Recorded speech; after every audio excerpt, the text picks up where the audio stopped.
I bet on myself. Yeah, I bet on myself. Yeah, I bet on myself. Yeah, I bet on myself. I don't need you, I do it myself. What's up, J2 fam? I'm your host, Jeremiah. And I'm also Jeremiah. And today, with us, we have today a great young defensive mind.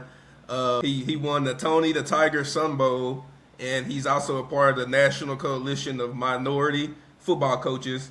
And this season, his first season at Henderson State, he coached 3 All-GSC cornerbacks.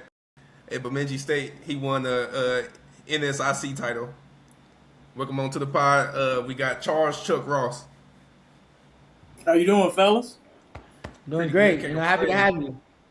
Yeah, blessed to be with you guys. Well, first question we always like to ask our guests. A lot of people know you from your time on the field. That's why you're here. But what do you like off the field? Man, I'm pretty relaxed, man. Like, for the most part, I don't really go out and do a ton. Like, I got myself, my lady, Lindsay, and then our 2 dogs at the crib. And then for the most part, all we doing is hiking. Like, right now, we big on watching The Pit. So that's been our TV show. So really it's, just kind of hanging out with her, church on Sunday, and then relaxing. Like, I'm not big on video games anymore since she moved in with me. I want to make sure I dedicate my time to her because I'm already busy with ball. So for the most part, I'm like all football, God, and watching shows with my lady. That's kind of like how my free time for the most part is spent. That's what's up. You said 2 dogs? Yeah. So What kind of dog is we got no idea what the one dog is. We got him from the shelter. He got blue eyes, looks kind of like I don't want to say a cane corso. My lady's a vet, so she'd kill me about the name. Oh, he's not this, so I leave that alone.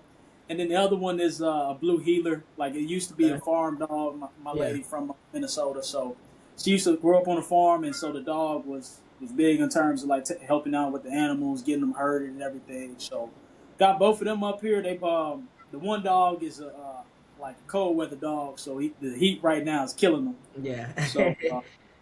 But not, everything at the crib has been more than good. That's what's up. That's Did what's up. y'all met in college?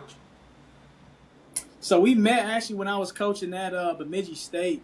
I ended up taking that job after Central Michigan, and me and her ended up linking up. She went to a school that used to be in our conference, U of M Crookston, but they ended up dropping football. But we met then, so I used to drive to her like every weekend, go see her, and then. She came down with me to Sam Houston, and then we finally ended up getting things worked out timeline-wise, so she's now moved in with me for the first time down here in Arkansas. Oh, that's nice. Before we get into your coaching journey, I had seen recently that you just got baptized. Want to speak on the experience? Congratulations. Man, this is I felt like it was a long time coming. I felt like I delayed the Lord.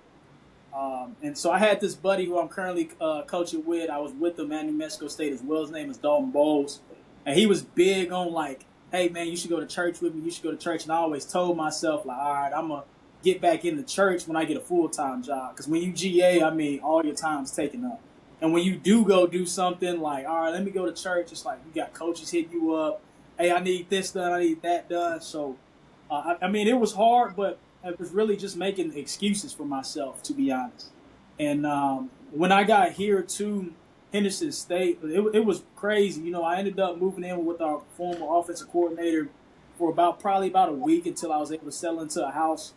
And when I was looking at apartments, the first apartment that I walked into has a stack of Bibles, right? It's like this box. I actually got it behind me. Kind of hard for you. Y'all can see it a little bit in that corner, like right behind me. Yeah. So like I ended up seeing these Bibles, and I'm like, man, why is this in here? And I felt like that was God speaking to me, and it's like, hey, you need to use this opportunity. Like, yes, it's a great opportunity. First full-time job, you're stepping into an exciting role, but you need to use this opportunity to spread the word of God. And so like I really took that to heart, and like when I get into the car for the first time with the people I was living with, like there's gospel music playing. And so I asked them like, hey, what church do you guys go to? And they told me they went to Second Baptist. So I was like, hey, would you mind? Like, hey, this Sunday, you mind if I tag along with you guys? We go to church. and then they have this pamphlet that you're supposed to fill out that says, like, what exactly is your goals being in the church? Are you just new to the church, want to learn more about the Word of God? And I was going to circle, I want to get baptized. And so I ended up saying, I'll just fill it out on the form. Then right before I'm like about to leave church, the Pastor Louis sees me. He's like, hey man, I've never seen you in here before. Like, how was the service and everything? And then he was like, hey, did you fill out the form? And he like made me fill out the form right there. And I circled, I wanted to get baptized. And man, it just felt like after that, I mean, he was super engaged in terms of like meeting with me and talking to me about the Word of God. Like, I didn't know what it meant to be a follower of Christ. I thought it was, hey, if you're a good person, you go to heaven automatically. I didn't know it was, you need to give your life to Christ and believe in the one true Father, which is God, and believing in His Son. And so, like, once I heard that, man, it came to like, man, no wonder I've always felt like confused on how I want to orchestrate my life. Like, there's certain things that don't go my way.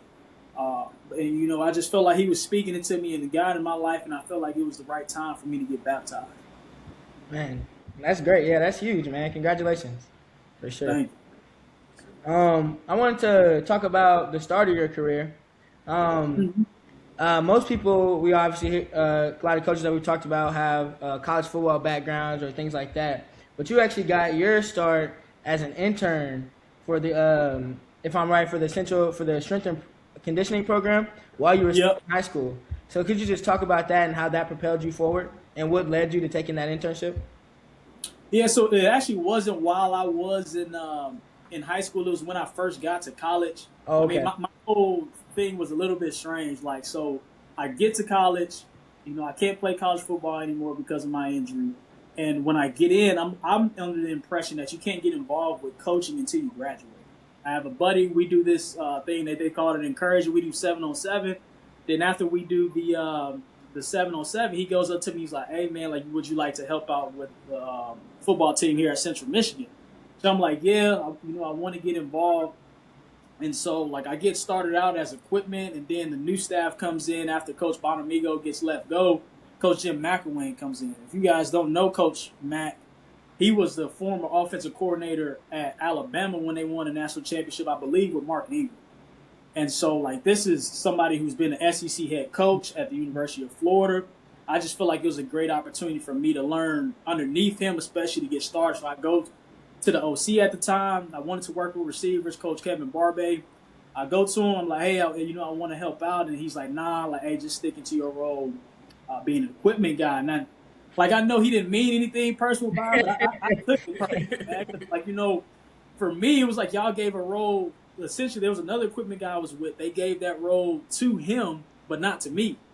And so I'm like, all right, man, that's just more fuel to the fire. So, man, I just put my head down and just went to work. I was the best dang equipment guy you could possibly be. And then I wanted to show him I could coach. So then that's when I went into strength and conditioning underneath first Coach Novak, and then the new guy had stepped in, Coach Welsh, who's now at Michigan State. So I just went to work, worked my butt off in there.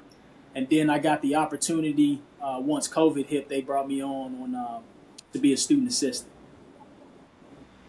For sure. Could you elaborate a little on, you said there was an injury that stopped you from playing college football or football? Yeah, man.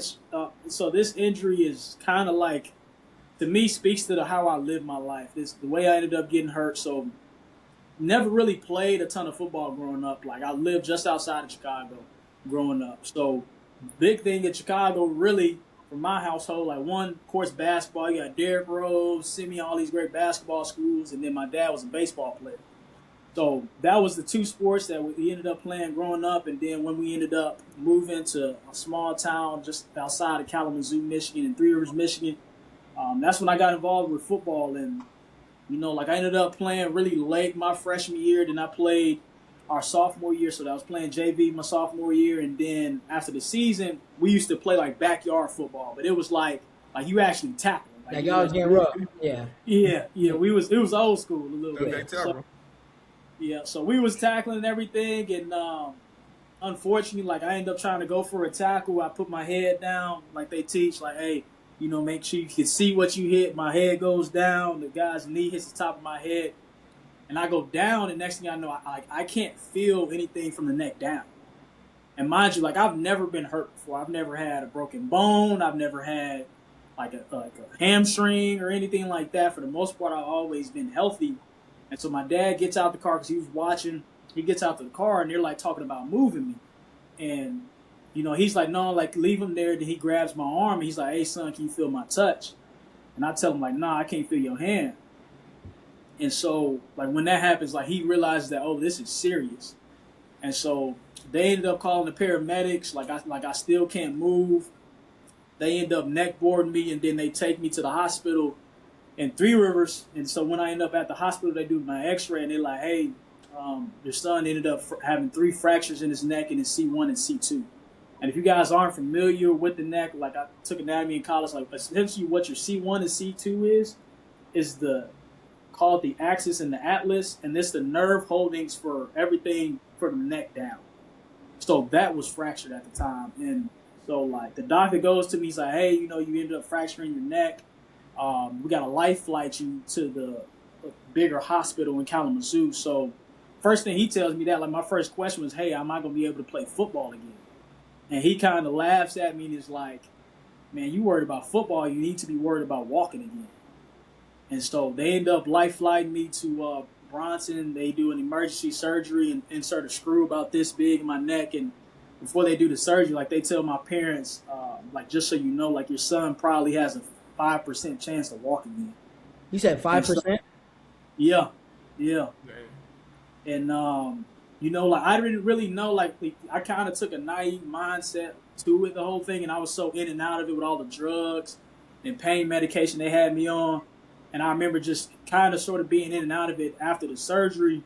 And it took me, I want to say, about 2-3 days before I could even, like, stand up and walk again.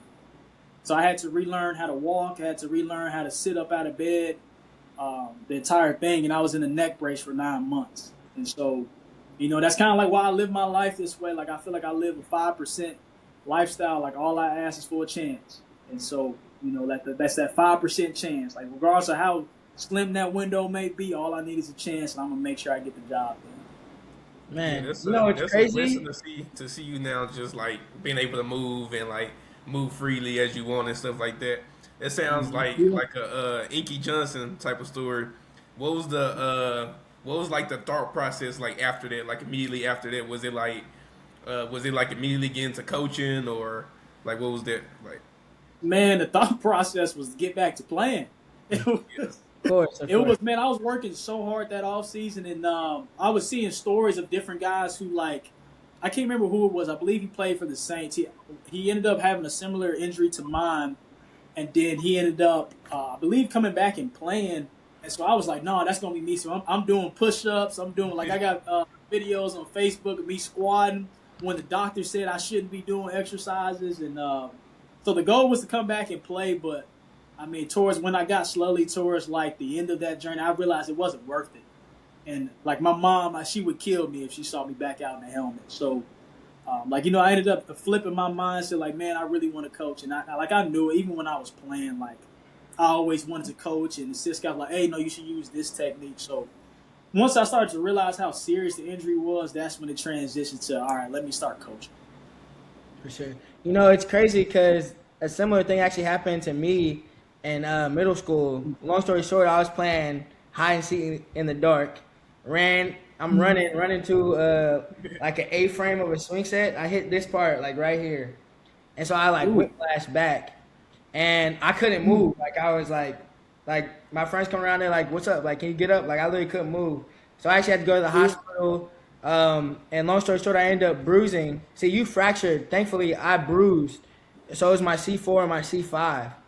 So, like, I was kind of in a similar, like, nerve endings all done. Yeah. And they were telling me I wasn't going to be able to play football either.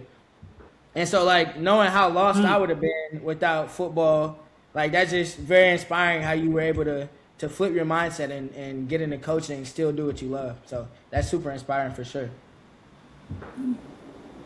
Was that opportunity that you took for the strength and conditioning, was that like let me get in wherever I can to get my foot in the door, or like did you really have interest there in, like, strength and conditioning?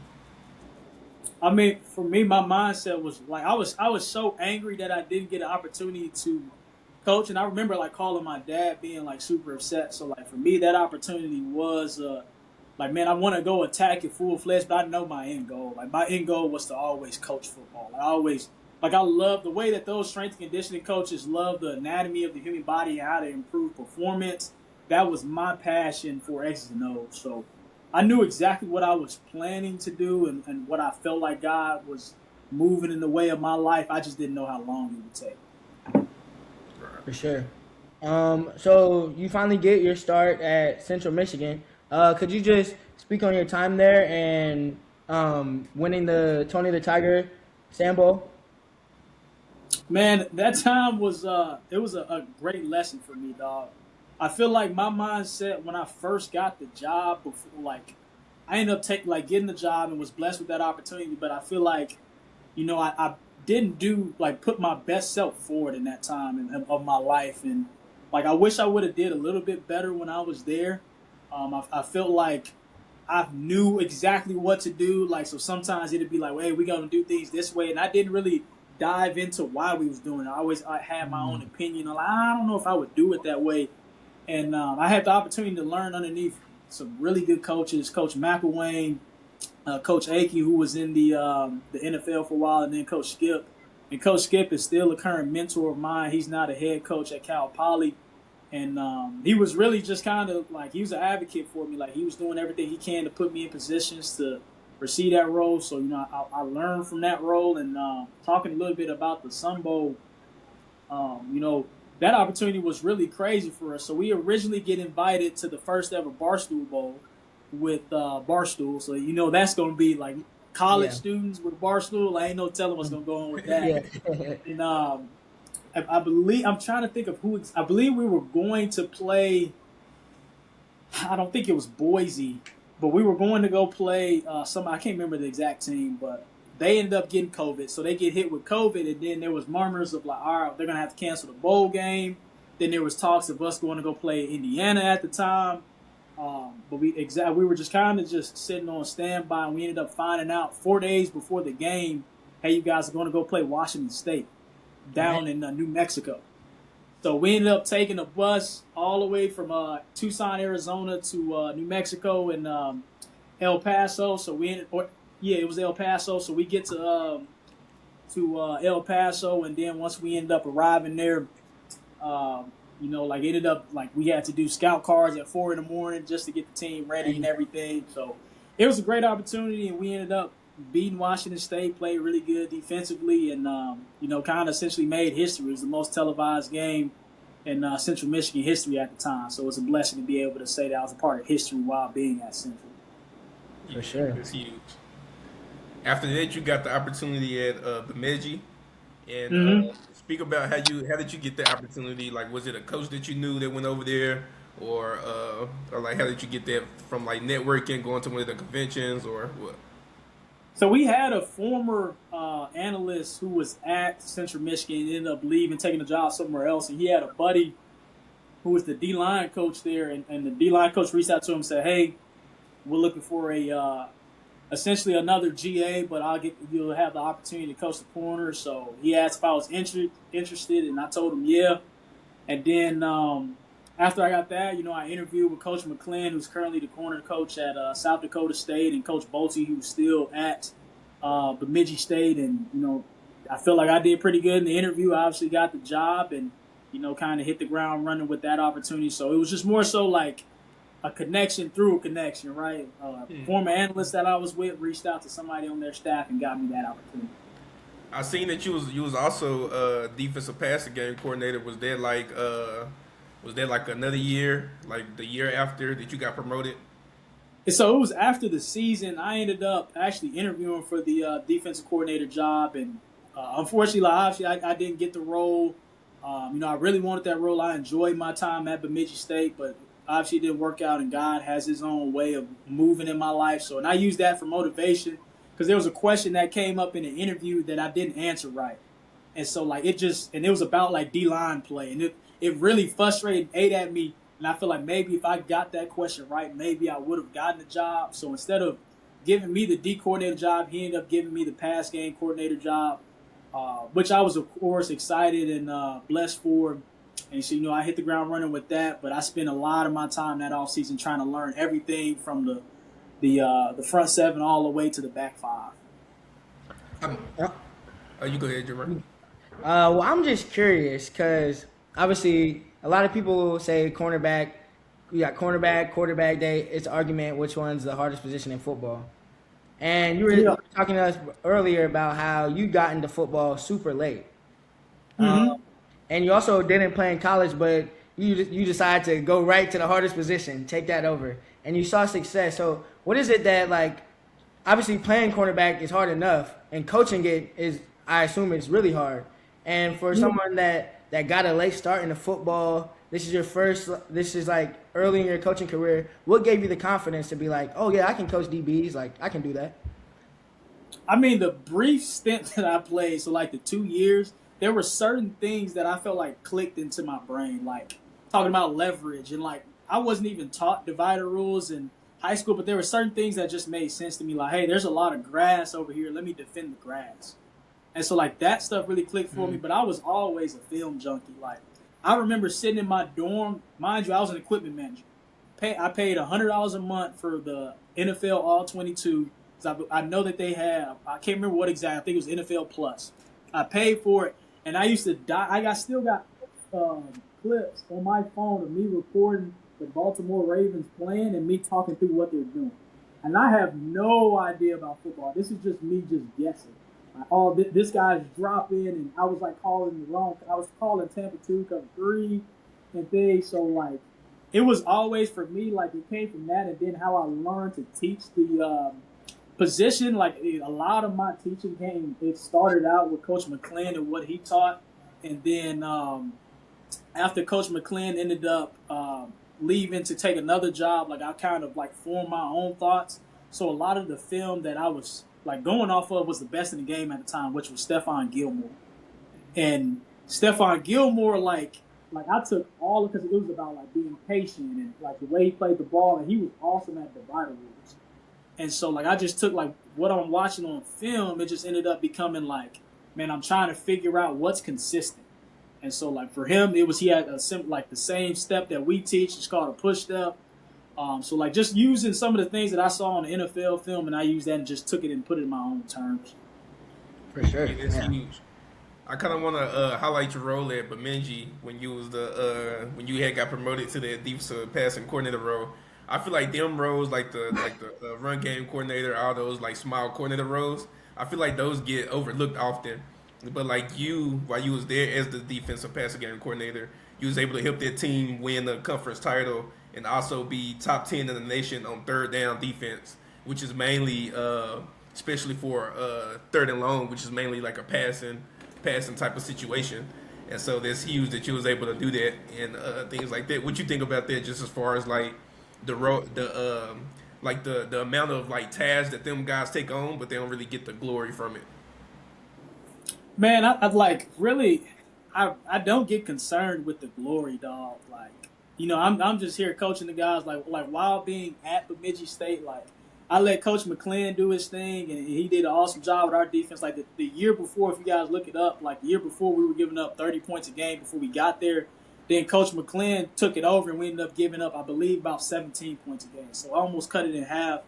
And I just think it's just owning your role. So it's not about like, I think when you start getting caught up in like, man, I'm not getting the flowers and the social media posts, like my main concern was just making sure that our players are able to play fast and, you know what I'm saying? Like we're doing things to put them in the best position. So it wasn't necessarily a concern with, man, I feel like I'm not getting the appreciation I deserve. Like I appreciate the title of being a defensive pass game coordinator, but it's about what you put on tape. So everything else will come after the fact. And, whatever I receive from this year, now being the defensive coordinator and calling it, is going to be awesome. But my main focus is promoting our kids, allowing them to be the best version of themselves. For sure. What was it like winning the title that year? Obviously, you work all year to gain success, and success looks like winning. So being able to win that title with that team, what was that experience like?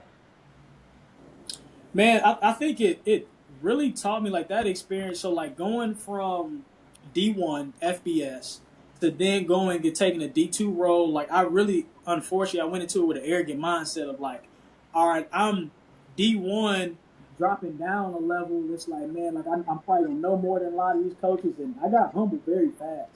And the scheme that we had put together and that Coach McClellan had, like I thought it was very detailed, and I would probably say it was more elaborate than what we did at Central Michigan. So it gave me a lot of respect for Division II football and a lot of respect for different coaches. Like, it don't matter your level. Like, there's high school coaches probably smarter than me, right? And there's NFL coaches who, like, of course, again, might be smarter than me as well, but it don't matter about level. And, I just had really a lot of respect for what we were able to accomplish that year, because our number one goal was pouring into the kids. It was like our scheme, like, man, we did weak rotation, cover 3, and a couple of 3D2 under hot pressures. But, I mean, man, the reason why we were special is because those kids played hard for myself and Coach McClellan and the rest of our staff. So, you know what I'm saying, getting an opportunity to go win a ring, like, that was exciting and a blessing. But it was, like, more so I was so happy for those young men because they poured everything into it, and they trusted a staff. And, like, I got lifelong relationships still with those players while I was at Bemidji State. So that's the thing I take the most from, and I'm blessed and honored to even be a part of something like that at Bemidji. You kind of talked about earlier, and then you just talked about it even more. And because you were talking about earlier how you don't go as much, you're more of a family man. And then you talk about how you have relationships with players still lasting now. Like, aside from football, like, how important is that you're meeting someone as a person first, then as a coach?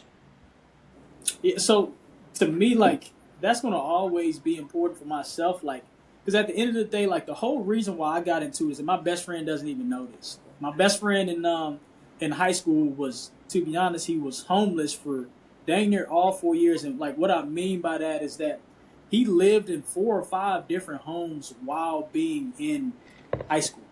Like, he lived with essentially, like, the lady who worked at the front desk of our high school. He lived with his other best friend at the time before I ended up moving in. He lived with his mom. He lived with his uncle.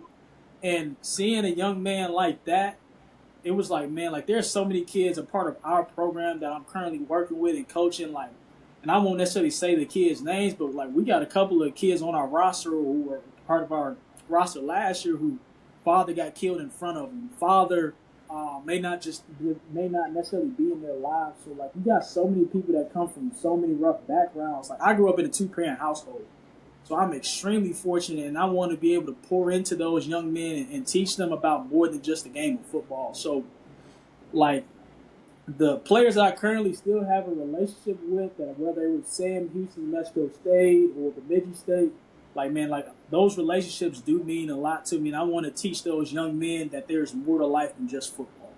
And so, like, that to me is going to always be the main focus. Of course, like, I'm here to win. I'm here to be one of the best coaches in the game, but it's going to always be about those relationships. And if I'm somewhere where we can't do that, then that's probably not the right place for it. For sure. Yeah, it's definitely people that need, like, other men like you in their lives just for the guidance and stuff like that. And I know, since I work with, like, foster kids and stuff at this foster care facility, so it's pretty cool being able to pour into them. But let's go into your next coaching opportunities from talk about your journey from Sam Houston to, like, Henderson State your first year.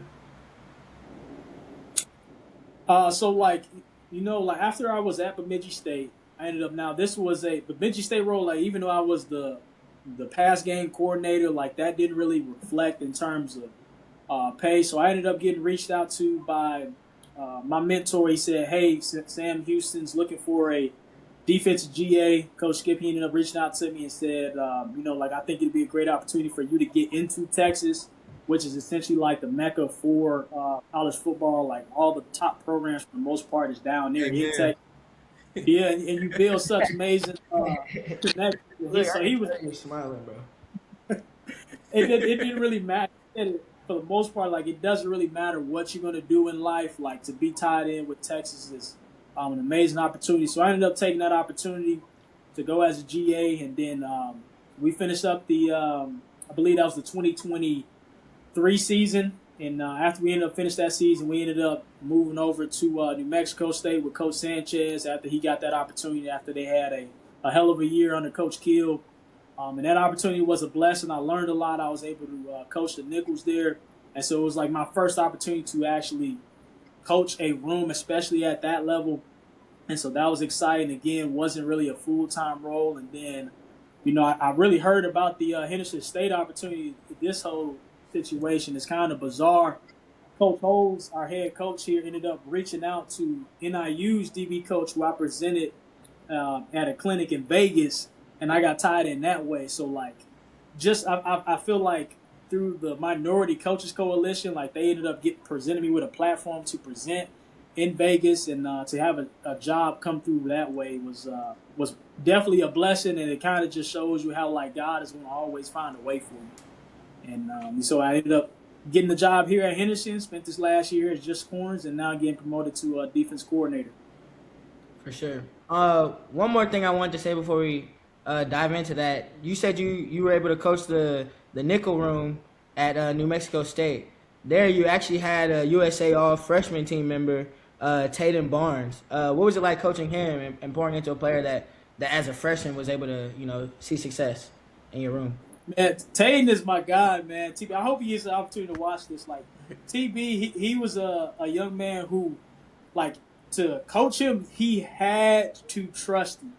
He was one of those guys, I remember one of the first days I get the opportunity to work with him. He's like, hey, coach, can you show me how to do that?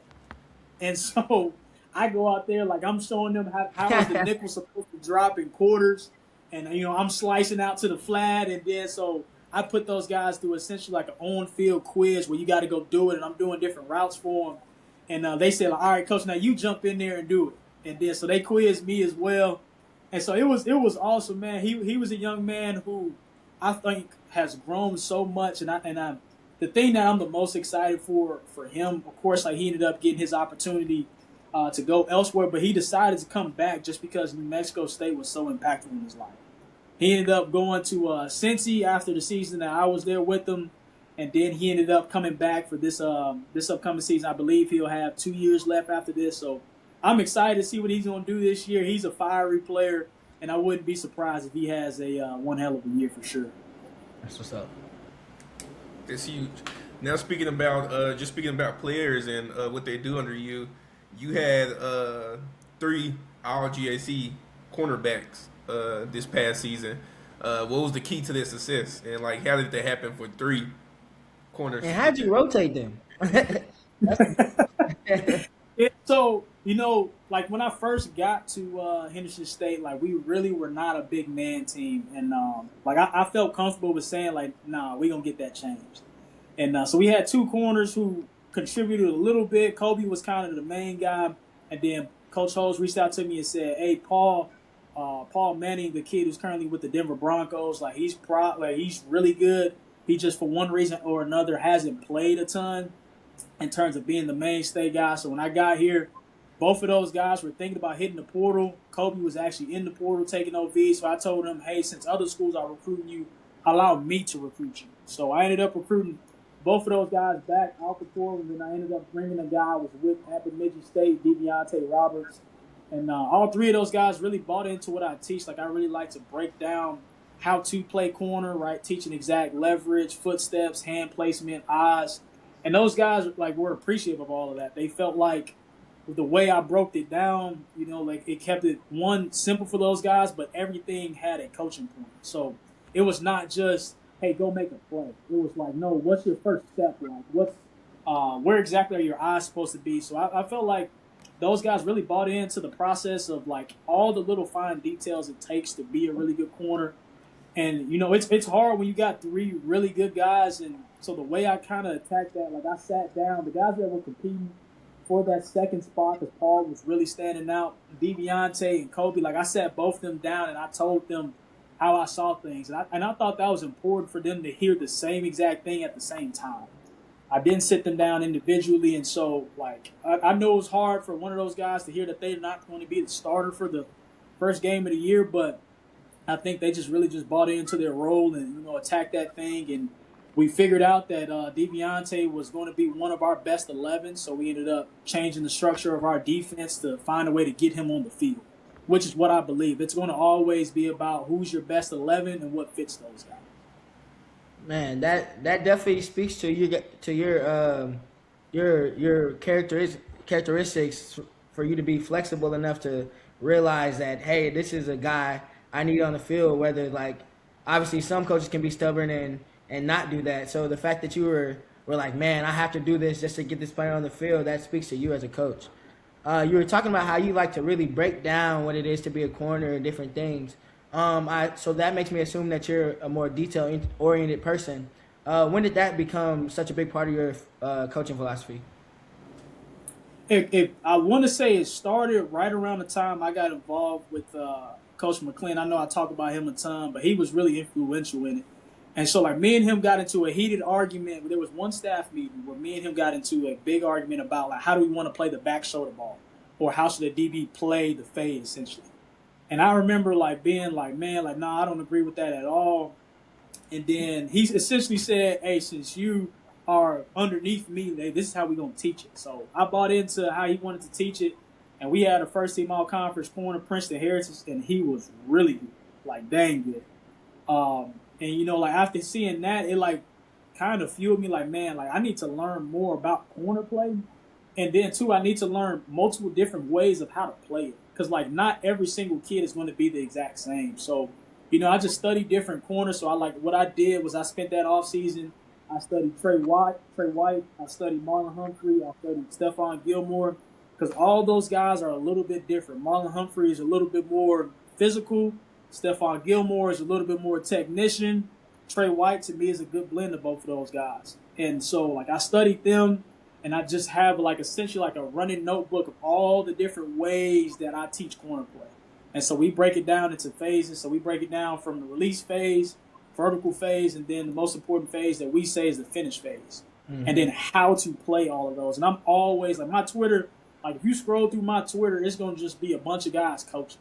Or it's going to be players, like, right? That's what my Twitter feed is primarily, or my Instagram is like a bunch of guys just talking about DB play. So, you know, like, I'm taking notes. Like, I saw one today from the Cowboys DB coach about how to play the fade in terms of, like, don't look and lean, but place your hand on his chest. So, like, I'm always trying to learn different things and be on the cutting edge of how our guys playing the position of DB.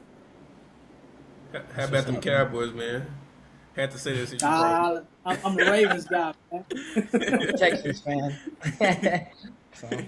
But you, I mean, you could definitely see your impact, like, since you got there, like, in the DB room. Because the year before that, I believe they finished 5th in total defense. And when you got there, y'all finished in the top 3.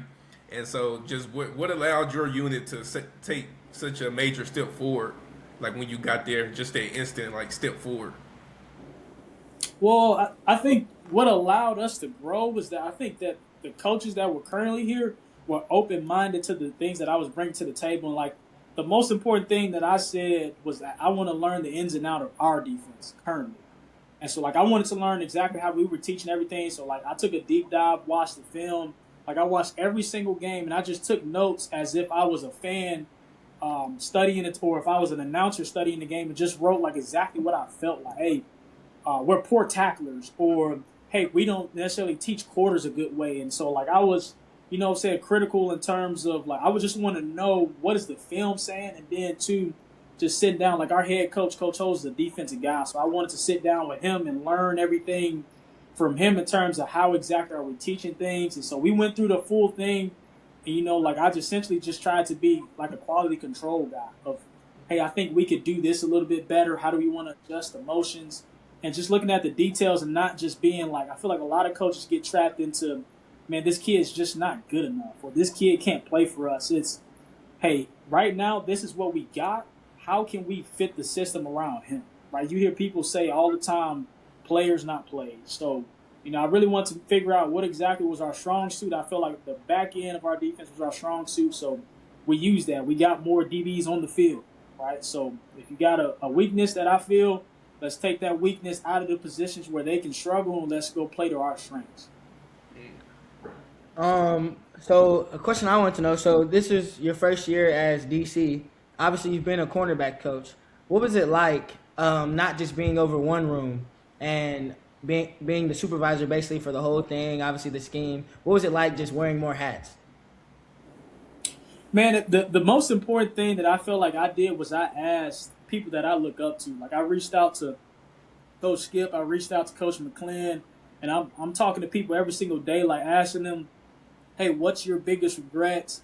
What's things that you feel like you wanted to do better? And like one of the main feedbacks that I got was like, man, staff meet more probably than what you think, right? So making sure that everybody's on the same exact page and leaving room for other dialogue, like leaving room for, hey, it's, like I'm going to explain it how I think things should be. And then I want you guys to say like, hey, what do you guys feel? So like when we watch practice, like I'm going through like my notes of like, man, I think this is pretty bad right here. Or what are we teaching this kid? Or, hey, this is one hell of a job from this guy. Or, hey, sometimes like I feel like what a lot of coaches may also miss is hey, I know this kid was wrong, but I'm not that, like, to be honest, I like the way he did that. Like, you might miss a tackle, but, hey, he's playing full speed. And so that's what I feel like in terms of, like, now stepping into the coordinator role, like, just making sure that my expectation is clear and that people understand what exactly that I'm looking for and not pointing the finger. Like, that's been the biggest thing. And for the most part, like, I've always been pretty close with all different types of positions, receivers, D-line, like I'm always talking with those guys, but now me stepping into a coordinator role on the defense side, like there's more kids wanting to come in my office. And one of the things, like the final things that we did towards the end of the spring that I really liked and I think that our players love is that we assigned position captains. So we took one of our like captains for the safety room, corner room, D tackles, D ends, and linebackers. And I sat down with those guys and I'm like, hey, what exactly on the call sheet before the spring game do you guys like or don't like? And I thought that gave those guys like more buy-in in terms of like, oh, coach is calling stuff that we like. Yeah. And there might be a situation where it's like, nah, fellas, we do need this call, but that's my opportunity to sit down and talk with them about it. Because I think sometimes, like, I mean, you guys are both players, so you guys understand, like, the conversation in that locker room is not the exact same conversation that we get as coaches in the meeting. And so, like, you guys going back there and it's like, man, coach is tripping. Like, this is all stupid. We don't ever like, say I that. get that, man. Like, we all talk and we all got our own opinions.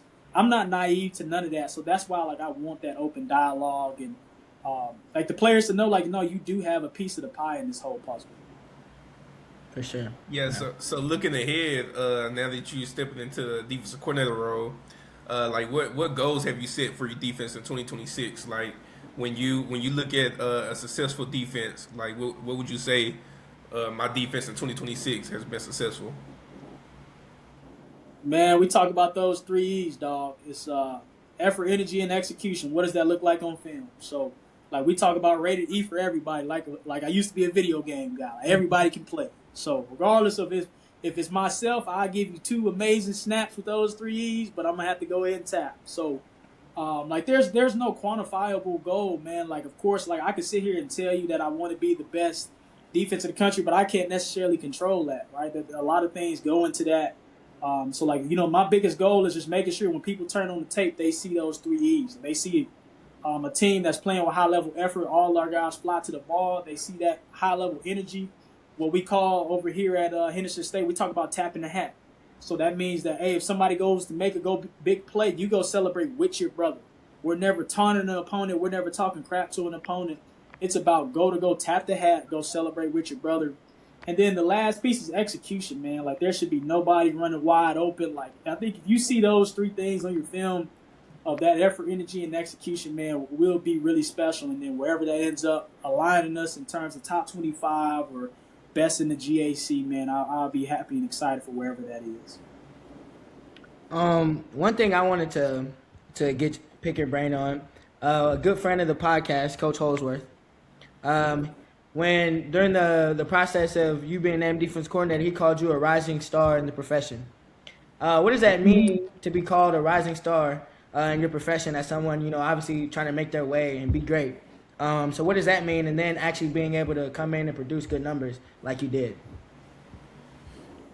Man, and to be like called a rising star is like awesome, but like my biggest thing, like I'm having this opportunity, like I'm pretty young, I'm 27, right? So this is an exciting opportunity, but I don't want to be the youngest DC. I want to be the best DC, right? I want to be the absolute best coordinator. So I'm not gonna get caught up in the man. He's one of the youngest. Like no, like I want when people look at what we accomplished this year, I want people to be like, oh my goodness, they are dang good, right? You know what I'm saying? And it's regardless of age. So I think again, like it's really about just focusing on the now, focusing on what we need to go attack. It's not patting ourselves on the back in terms of, hey, we're doing a pretty good job on defense, or hey, I now got the coordinator opportunity that I didn't get a couple years ago at Bemidji.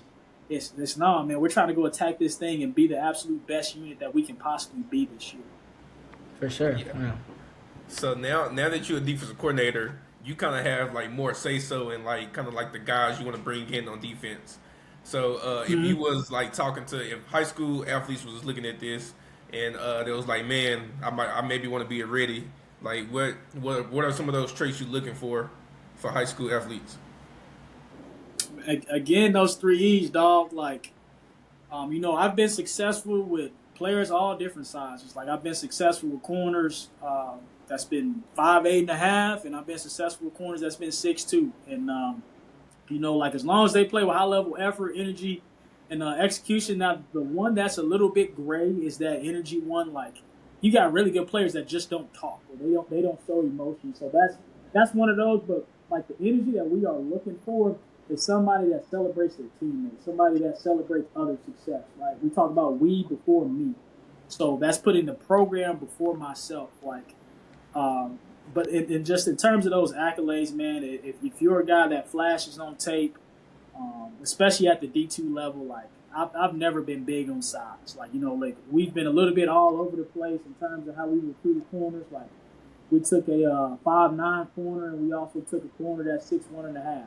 So we're a little bit all over the place, but it's just all about what does the film say, and then also on top of what does the film say, like what is your attitude? Like I want guys that love the game of football. Like you get talented guys that go to Division II and don't stick because they don't have a love for the game. Like since they didn't go D1, now all of a sudden it's, man, like I'm gonna go D1 after my first year being D2. Like you don't understand how good Division II football is. And so like it's really just finding those guys that ended up fitting the mold of what we're looking for, that flash on film and have a love for the game of football. For sure.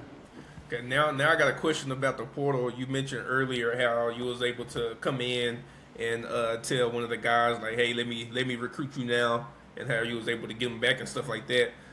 Then you was also like part of like the just the coaching journey, or was you like coaching when like the portal didn't exist? Ooh, that's a good question. I want to say it became a big thing. Right around 20, because we had a player leave in 21. Actually, no, 22. I want to say it started becoming big because we had a linebacker from Central Michigan, Troy Brown. He ended up going to Ole Miss, and then we had a safety, Devontae Reed. He ended up going to South Carolina. So I want to say around 22, right after the Sun Bowl, it started to become big. But it really didn't hit D2 heavy until, like, when I was at Bemidji, we had no players that even considered leaving. And then now that I've left, like we had a player leave Bemidji State. There was no gap between this. Ended up going to Illinois and is now at Michigan State making, I won't say the amount, but making a lot of money that I would love to have as well. So I have been a part of the pool. At this point, is there something you just gotta like come to terms with, like when guys have an amazing year, like they gone, like is there something you have to recruit for as well, like when you know a guy is like finna have a big year and things like that?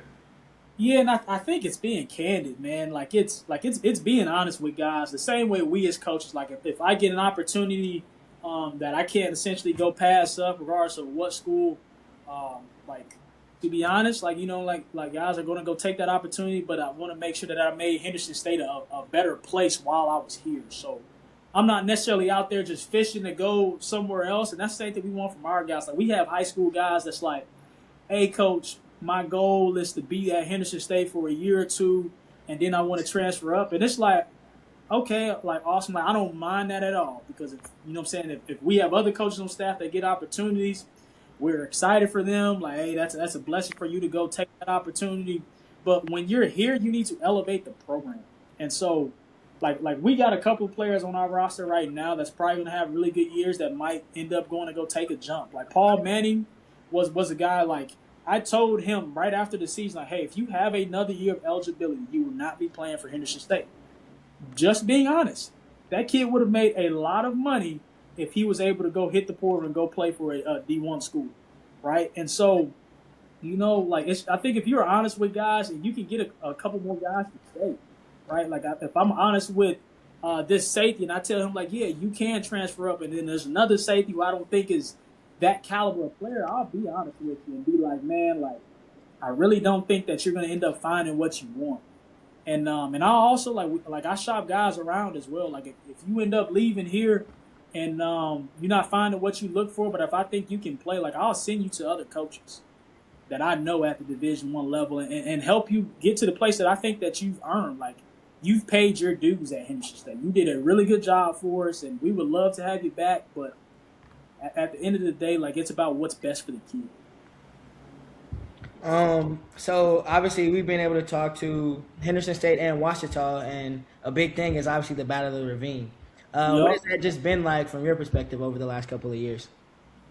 Coaching, man, it's been nuts, dog. Like we see the coaches all the time. I've moved out of Arkadelphia just for my lady, but like I remember when I was living in town, like you would see the coaches in the grocery store. Like there's a pretty big Mexican restaurant out this way that I going to like every Tuesday and going to go eating out. I see the O-line coach and like it's fun, man. And like where I go to church, like I go to a Baptist church, so you can imagine like it's like dang near paint purple. Yeah. So it's an amazing atmosphere, amazing rivalry. I say like it's probably the best rivalry I've ever been a part of, just because how intense it is, and you can feel it on the film. Like if you watch our last game against OBU, like.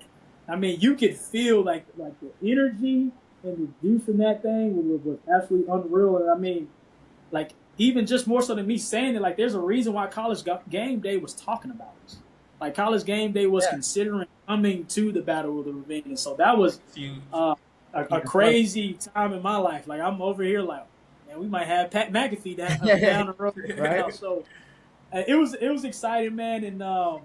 Like that game, man, of course, like how I feel about it, of course, it was an amazing game. But normally, each and every single year, that game is extremely competitive. So I'm sure that they're going to bounce back and be an extremely competitive team. And so I'm excited to see what they're going to do this year. And hopefully that game this year has some playoff implications. I look-key have a question, too, kind of about that. Because I know, like, as a player, like, you're super juiced up, adrenaline's going. What's that like as a coach? Do you have to calm yourself down? Like, I know that walk across the bridge, I know that's got to be super intense. Do you have to, like are the first couple plays, they settle you a little bit? Or what's that like? Man, it was like I got into it pretty deep this past year. So, like, this past year, I was leading the stretch. So, like, normally I give the team a speech. And I remember we ran out they don't have a tunnel, but you run out into the field. And I remember going straight over to the student section. Like, I'm talking about, like, OBU student section. Like, no, I want it. Like, no, y'all bring the energy. I'm like yelling like we here, this, that, and the third, and I think that you got to embrace those, man. Like when you get those butterflies, like I talk to my guys a decent bit about performance anxiety, and I think that if you're willing to admit that, like, hey, I'm a little bit anxious. Like when I get an opportunity to call plays for the first time this upcoming season, like there's going to be some butterflies. There's going to be a little bit of like, oh shoot, all right, let me make sure I'm making the right decision, putting our guys in great positions to be successful. But, man, I think it's embracing the moment, but not allowing you to get too big, right? Not allowing yourself to get too far invested into that moment. So, like, normally I give the guys a speech, settle them boys in, and I tell them, hey, let's go lock the gates. It's time to get this thing started. That's what's up. Now, Nix, I just want your pure reaction on this. Don't be mad at us. I already know where it's going. Our GAC rankings dropped today. And yeah. This our top three that we have. We got Hardin number 1, we got Ouachita number 2, and we got Henderson 3. Man, I'll tell you this, dog. that y'all have that for that exact reason, right? And Arden is the top dog. OBU brought their quarterback back, right? Yeah. I mean, shoot, for y'all, it's SAU beat us last year. So, I mean, guys can write whatever they want. Like, I love it. Best believe that's going to be hung up in my office as bulletin board material. Of course. And we're going to get that list corrected. But it's about what you put on film, man. So, like, as much as I can tweet about it, being like, y'all tripping or this, that, and the third, to me, it's just more fuel to the fire. And one of the things that we talked about this spring with the defense was, like we showed the clip Breaking Bad where my guy Walter White, he's talking to his wife, and he has this quote where he talks about, "I am the one who knocks." And so what that we want to be that this year. Like when you hear somebody like that Grim Reaper's pulling up on you to go get you up out of here and go take that top spot, right? We want to be the Grim Reaper. We're the one who knocks. So that's the mentality that we take. So like I love that y'all gave us some more fuel to the fire, man. And I'm sure I'll be talking to y'all or subtweeting you right around. For sure. Hey, we're happy that we can help. You know. Yeah, I appreciate it. So one of my last question for you here. We always like to ask this to coaches because obviously there's a lot of people who would love to be in your situation. You know what I'm saying? Aspire to be where you are. What's some advice that you can give to young coaches just trying to find their way early in their journey, whatever they're dealing with? Man, this was something I took from a buddy I GA'd with while at Central Michigan. He was always in the office. Like, we would be able to leave. Like, this was around the summertime or spring ball. We would be leaving, like, during spring ball, we'd leave around 7 or 8 p.m. And then during the summer, we'd leave, like, it'd be essentially like a 9 to 5 for the most part, unless we have a crew. And he used to always stay in the office after when, like, we were essentially able to go. Like, all the full-time coaches would leave, and then we'd be able to go. And I used to see him stay in the office, and, I always asked him, like, why are you still in the office? Like, why are you still staying there? And he said that each and every single day, he takes an hour of his day at the end of the day. So if we finish up at 5, he stays an extra hour and learns more ball. And so, like, if I had to give one advice to somebody, it's take an hour each and every single day, even on the weekends, and just learn something that's not a part of your program, right? I'm a defensive guy. Like, I want to learn more offense. So, like, I might look at what Dan Casey's putting out on Twitter, what's kind of some new hot trends that's going on defensively, and just learning those things. And, like, I got a notebook that's filled up with thousands of pages of different defenses, different structures, different offenses. And so I think if you could spend an hour a day learning, like, by the time you get to the end of the year, you're going to spend 300-plus hours of learning something that you wouldn't have gained if you just went home and played video games. Right. Yeah, that's Okay, great advice. So now last question, this is going to be a fun one. Throughout your time coaching, you've been able to recruit from different states and all that stuff. What's the best state to recruit from? Man, that's a tough one, dog, because, like, man, like, I'll say this. Everywhere I go, we will always dominate the state in terms of recruiting the top athletes. Like, I believe Like that state that you're in? Yeah. Okay, yeah. So, like, Arkansas, like, we got to have a strong footprint in Arkansas. And I just think the reason why do I truly do believe that is because, like, it just means more to those guys. Like, Texas, of course, has great talent, right? But if I'm moving to, let's say I take a job in North Carolina or something like that, it makes very little sense for me to try to go get a Texas kid when there's so many other schools that young man has to pass to come to us. So, like, we recruit a little bit of everything. I will say this: a lot of the best guys on our roster last year were from Louisiana. So, whatever y'all do with that, I like, met some dogs from Louisiana. Yeah. Yeah, like, I had an NFL corner, my boy Paul. He was from Louisiana. So we didn't have a ton of guys from the boot, but like, I will say Louisiana is pretty dang good. If I had to give I won't give a specific answer, but I'll let y'all do with that what y'all must. For sure. Well, we appreciate you for coming on, Coach. Definitely I appreciate you guys. You guys do great work, and and I want to speak candid, like, especially two young African American males. Similar to myself, we both young in this thing, so I'm excited to see where y'all grow. Like, it might be 10, 15 years down the line, y'all interviewing when we have maybe a bigger place or something like that. So it's exciting to kind of be coming up in the game together with y'all. Yes, Appreciate that, Appreciate bro. you. Make sure y'all subscribe. Make sure y'all like, comment, do all those good things, and follow and all those things. Yes. Keep tuning into the podcast. We appreciate you, Coach, and we wishing you the best next season. Appreciate you guys.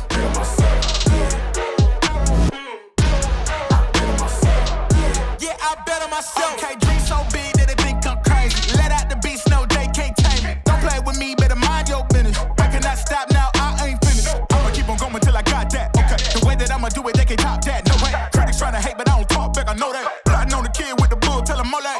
I'm the one that I'ma gamble on, I ramble on. I'm about to get my ramble on. And I'm the one they really couldn't get a handle on. Then when they see they missed the boy, they get a